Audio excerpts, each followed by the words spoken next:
yesterday here on Newzroom Afrika Channel 405, you would have seen President Cyril Ramaphosa saying there's no proof of any kind of plot to oust the Deputy President Paul Mashatile.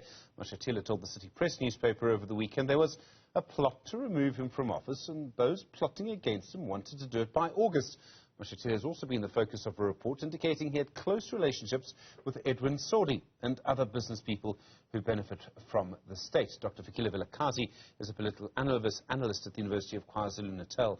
Dr Vilakazi, good afternoon to you, and thank you very much indeed for your time. So we have a deputy president claiming there is a plot against him. We have a president almost maybe rebuking him yesterday, saying there's no evidence of that. How should we assess all of this?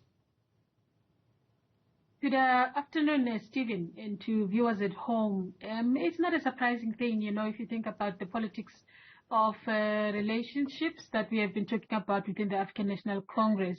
One of the biggest things that is showing us and confirming for us, of course, is the question of trust that we've been talking about. The ANC leadership and generally membership don't trust each other. It's a mafia state. It's a mafia organization, so nobody trusts the other to cover their back. And I think what the Deputy President has indicated to the nation is exactly that.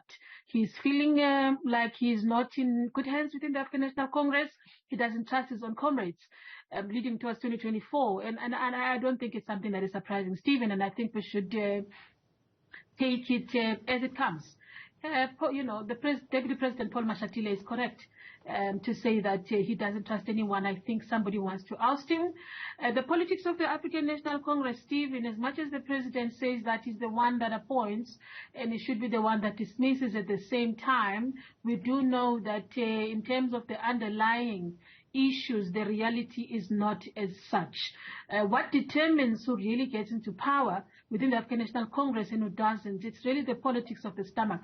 It's really the politics of corruption that we've been seeing. Everybody wants to be closer to the possibility of keeping their income, politically speaking. And I think the Deputy President's fears are justified in that regard. We've seen a lot of people within the African National Congress who have demonstrated that kind of fear. People are dying, Stephen, you know, people are being eliminated, for lack of a better word. As much as we can't point to say who is killing who in the zoo, but you can see that people genuinely are scared of what is happening. You know, you have seen prominent leaders in the African National Congress recently in this reappointment of President Cyril Ramaphosa losing positions. The people like Mamolindo Sisulu, there are questions around Mama Batabile Dlamini, and there are questions around Mama Zandile Kumete, you know, in KZN, and many other political leaders who have lost really possibilities of income and of course of political clout. So it's not surprising that the Deputy President is feeling the way he does, and I think we should not be surprised either as a nation. I mean, there's so many sort of persistent rumors, let me put it like that Paul Mashatile wants to assume the presidency soon. I mean, that would mean that President Ramaphosa would resign. I don't think, from what we saw yesterday, he's planning on it. We have the rumor that people want Mashatile out, but there's no one really, obviously, who would replace him. Is everyone getting a bit upset over things that probably won't happen? You know, Stephen, this is the thing that I said when Mama Uchesituwat passed away. In terms of the constitution of what really happens is that when there are problems within the presidency, talking now about the deputy president and the president and the deputy, the General Secretary of the African National Congress becomes an acting president in that time.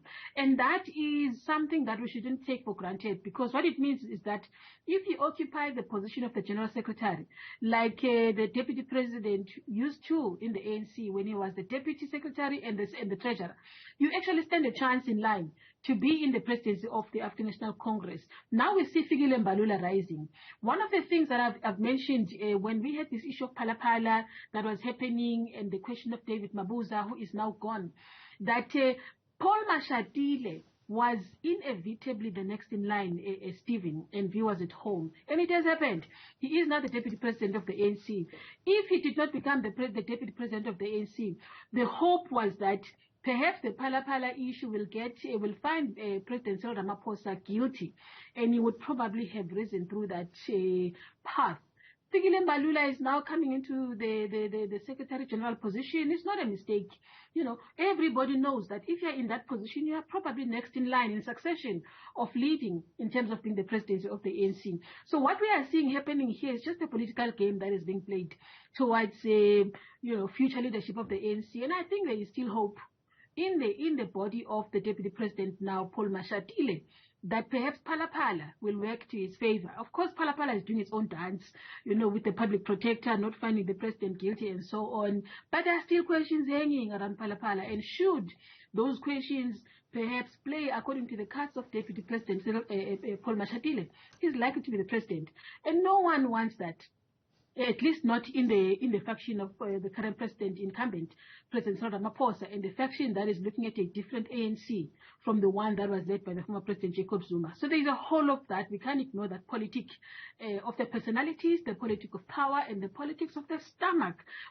Whichever way we look at it, I mean, why is it that now the Deputy President Paul Mashatile is linked to corrupt people that are undergoing, some form of investigation, who are linked to issues of corruption? It's not a mistake, Stephen. At the same time, the president is being found not guilty. So it's a political game. We're heading towards 2024. Everybody wants the seat of the nation, and that seat brings you closer to the fiscus, whichever way you want to look at it. Problematically so, the public protector has found the president not guilty. Those questions are not over. Those questions are standing, and I think Deputy President Paul Mashatile can see that there is a political card that is being played also elsewhere, in the fight towards 2024. So for me, these are the issues that are key, which I think many of us don't talk about. But that's the reality of the situation in my reading in terms of what's happening within the African National Congress as we speak. Dr. Vilakazi, I mean, the ANC is under more electoral pressure than it's ever been. In other words, I mean, it could lose national power in next year's elections. Yes, there's a moonshot pact, but all of these things are going on at the same time. Are the leaders of the ANC focused on the wrong thing? Should they be looking outward to voters rather than inward to fighting with each other? Like we have been saying, Stephen, they always do this mistake of just spending time thinking about their positions, thinking about who's going to be the next leadership, instead of thinking about the nation. They should be actually worried about coalitions, right? And I think maybe this is what this is about, because probably Paul Mashatile is likely to say, let's go into a coalition, maybe with the economic freedom fighters. There are rumors that he's sort of sleeping in the same bed with Julius. At the same time, we're seeing President Ramaphosa moving towards some kind of a coalition with the DA, something that is not surprising. I've always said, Stephen, something happened during CODESA when President Cyril Ramaphosa now was one of the negotiators with Ruth Meyer and many others, during the negotiations. So the relationship that the ANC built then with the National Party is a relationship that we are seeing the current incumbent President Cyril Ramaphosa wanting to keep with the DA. Paul Mashatile is taking a different route, perhaps with Julius Malema and many others. So they should be focusing on those politics to say, how do we negotiate coalitions for the betterment of citizens and service delivery in the country? Instead, they are dwindling and deepening, and diving into politics of power and personalities and gain, personal gain in this regard, not even the gain of the nation, which is highly disappointing. And unfortunately, this is what we said. Many of us as analysts to say, with this new term that we've seen of the president incumbent, we are likely, and former President Jacob Zuma dragging him to prison, we are likely to see the same cycle repeating itself. It's really about people preserving their own well-being, preserving their own livelihood, versus that of the nation. And it's highly sad, Stephen. It's disappointing and hurtful. And I'm not sure when are we going to rise above this. Probably coalitions are likely to take us to that place. We just have to wait and see. Dr. Fikile Vilakazi from the University of the Western Cape. Thank you. Earlier I said UKZN, of course, now at the University of Western Cape.